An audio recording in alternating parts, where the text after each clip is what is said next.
What did your mother say that made your jaw drop? 1. My first year of college. Chemistry was kicking my butt. I came home for the weekend, pulling my hair out. Mom asked, "Can I help you?" I said, "What do you know about chemistry?" Not in a snotty way, just a perplexed way. Dad laughed and said, "She's a nurse." For the next hour she taught me better than my professor. She blew my mind by making me see her as a person and not just mom.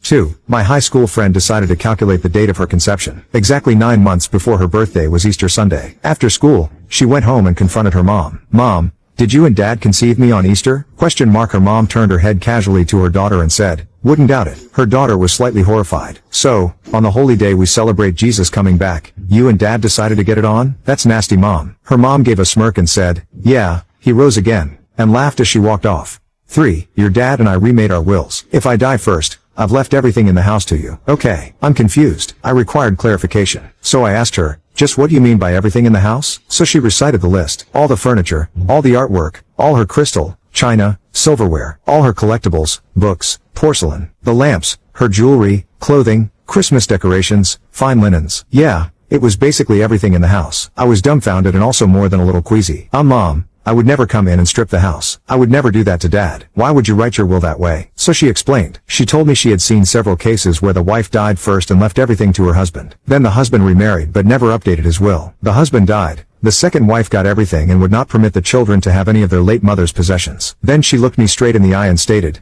"I know your father. If I die first, he will remarry. He just wouldn't be able to live on his own. And I will be darned if some other woman is going to walk in and treat my items as her own." Yes, my mom paid for most of the items herself. She worked, bought quality, and wasn't about to see someone else waltz off with her stuff. 4. When I was growing up my dad had an affair. It went on for years and he was in and out of our lives. My mom finally moved me and my sister back to NY without my dad and we resumed our lives. During that time my dad cleaned up his life, found God, left his mistress, cleaned up, and won my mom back. They're still married to this day. My dad tells this story of when he was trying to win my mom back. He noticed she was wearing a new watch. He suspected it was from a certain gentleman at her work and she didn't answer, so he knew it was from that man. He said he was so mad and so jealous and to this day gets jealous. I realized the irony of a man who had a years-long affair getting jealous. So my dad one night was telling us about it again and how mad he was, and then he left the room and my mom, my sweet mother, doesn't raise her voice, stood by my dad all those years, is quiet and hardworking, a pillar of strength and honesty. She looked at us girls and said, "I found that watch on the floor at my job and kept it." I enjoyed letting him think it was from a man. My jaw fell, then I laughed my ass off and was so proud of her. And to this day my dad still doesn't know the truth. 5. My mother lived in a time when women kept their place. She took care of the house and the family and rarely even expressed an opinion. As a result, I'm sorry to say that we all took her for granted. One day when my sister and I were in our teens, the three of us were listening to a Collins song request show on the radio,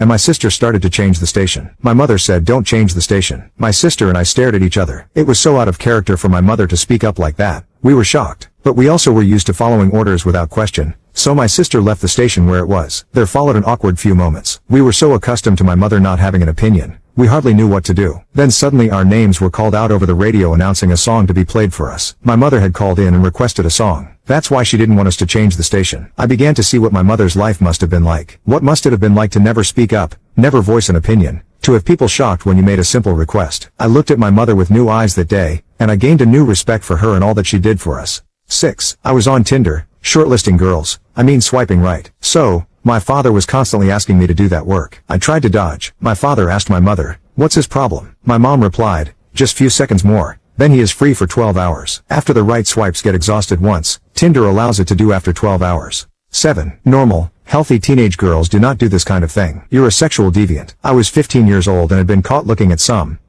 let's say less than SFW things. I really couldn't do anything but gape as my mom, my sweet, accepting, loving mother who had told me over and over that I could always come to her with anything, that I was disgusting and messed up for even thinking about that kind of thing. She dragged me to my therapist the next day and threw herself down on the couch with me, much to my therapist's surprise, and began to describe how wounded she was, how betrayed, and how disgusted she was with me for watching that. Thankfully, my therapist was having none of that, and she kicked my mom out of the office before assuring me that I was not damaged, messed up, or a deviant in any way. I was a teenager. I don't think my mom ever forgave my therapist for that, but I do know that I completely stopped talking to her about everything that day. She still asks me sometimes why I'm so distant. I don't answer because I know she would pitch a fit if she knew it was because she was the very first person, though certainly not the last, comes with the territory, to bully me for anything having to do with my sexuality. 8. My parents were very happily married for nearly 45 years. Less than 2 years after my dad passed away, my mom started dating several men. One day she announced that a couple of months later she planned to marry a man she'd never even mentioned before. She said that was because she'd only met him 2 weeks before. When I tried to talk her into postponing wedding him until she had time to get to know him better, she responded, "I only had 2 dates with your father before I married him." My jaw dropped. She did marry the guy and they were happy until he passed away 15 years later. Both men loved her dearly and treated her very well. Very lucky lady.